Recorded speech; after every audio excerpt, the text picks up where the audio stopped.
53-year-old man marrying a 9-year-old girl is definitely wrong.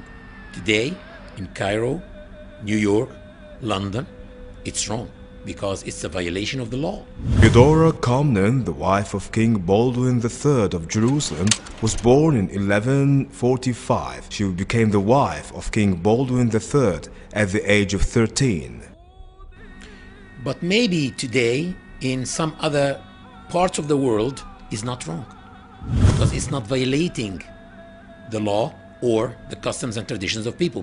And maybe in those three cities, Cairo, London, or New York, few centuries ago, it was not wrong because it was not violating anything too. So to say that something is wrong or not, you have to say it's wrong because of what? Because it's violating what? Now let's go through European palaces to see more of these cases. In the 12th century, on September 14th in 1169, a Byzantine emperor named Alexis Comnenus II married a beautiful girl named Agnes when her age was only 9 years old. It was an official and natural marriage back at that time. Also, when do people get married? Usually people get married after they finish their studies because it's very difficult to study and be married at the same time. So in the cities you find girls getting married in the age of 22, 23 after they finish college. In the villages where usually people don't go to college, you find girls getting married in the age of 18, 19 after they finish school.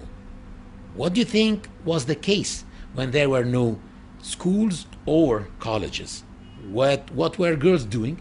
They were just getting married as soon as they reached puberty. Mary, peace be upon her, gave birth to Al-Masih ibn Maryam, or Jesus, when she was only 13 years old. Actually, today, after 1500 years, you find in the US girls getting married by the law at the age of 13. In New Hampshire, the age of marriage starts at 13 years old for girls by the consent of their parents. In Texas, 14 years old. In Missouri and Mississippi, 15 years old by the consent of their parents. Also in Spain, until 1995, it was 12 years old. And now it's 13 years old. In Canada, 100 years ago, it was about 11 years old. So it's unfair to judge people according to today's laws and customs. You have to judge people whether they were doing something wrong or not according to their own laws and their own customs. To prove that that was the norm at that time, you will find many evidence actually. First of all, Prophet Muhammad was not the first man in the life of Lady Aisha. Lady Aisha, in the age of 6, was actually engaged to another man called Jubayr ibn Mut'am ibn Adi. And you will find also that one of his wives were Lady Safiya bint Huyay ibn Akhtab, the daughter of one of the biggest names of the Jewish tribes in Arabia, Huyay ibn Akhtab. And he married her, according to some records, in the age of 14.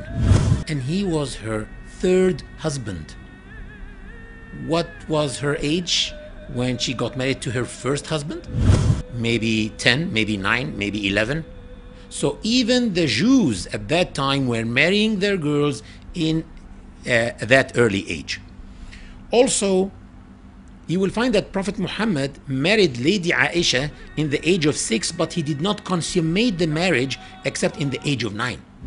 So what was he waiting for 3 years? If he was a pedophile, God forbid, or a child molester, he could have consummated the marriage in the age of 6. But what was he waiting for 3 years? Puberty.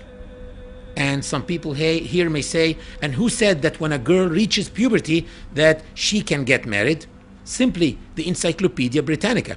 I opened the Encyclopedia Britannica, the 15th edition, volume number 26, page number 850, and I found the following definition for puberty. It says, in human physiology, Puberty is the stage or period of life when a child transforms into an adult normally capable of procreation.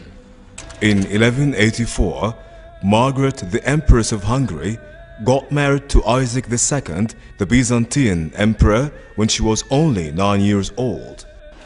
This is why it's illogical to criticize the marriage of the Prophet Muhammad, peace be upon him, to Aisha, the daughter of the Prophet's closest companion, Abu Bakr.